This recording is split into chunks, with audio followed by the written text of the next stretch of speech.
ఒక్కసారిగా లోకేష్ హీరో అయిపోయారు. ఆయన ఆలోచన విధానాలు ఒక్కసారిగా ఆయన ప్రభుత్వం తీసుకునే నిర్ణయాలు చూస్తూ ఉంటే నిజంగా అందరి చూపు ఇప్పుడు లోకేష్ వైపే పడుతోంది.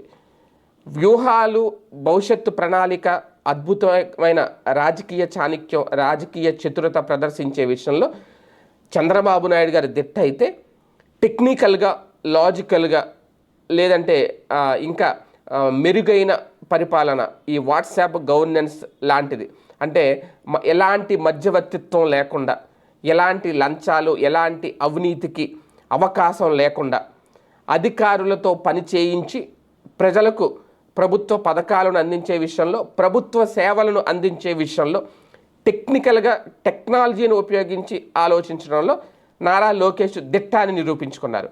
పార్టీకి సంబంధించి 1 కోటికి పైగా సభ్యత్వాలు నమోదు చేయించి అక్కడ కూడా జనాల్ని ఆకర్షించి, అలాగే వాట్సాప్ గవర్నెన్స్ లాంటి పాలన, లేదంటే ఆయన నేరుగా ప్రజల నుంచి వినతులు స్వీకరించడం, ఇవన్నీ. ఎందుకంటే స్పందన లాంటి కార్యక్రమం వైఎస్ఆర్సీపీ స్టార్ట్ చేసిన అది సక్సెస్ఫుల్ కాకపోవడంతో ఇప్పుడు ప్రజల నుంచి కొన్ని వినతులు నేరుగా నారా లోకేష్ స్వీకరించడం, అలాగే పవన్ కళ్యాణ్ గారు కూడా స్వీకరిస్తున్నారు.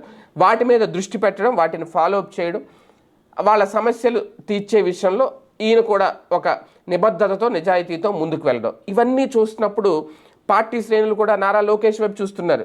లోకేష్ లాంటి నాయకుడు పార్టీని లీడ్ చేయాలని అనుకుంటున్నారు.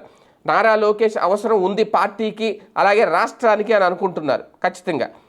ఇలాంటప్పుడు బాబు గారు అక్కడ తక్కువ అంటే, బాబు గారు పెద్ద రకంగా ఉంటారు, చంద్రబాబు నాయుడు గారు, ఆయనకి ఏ లోటు ఉండదు.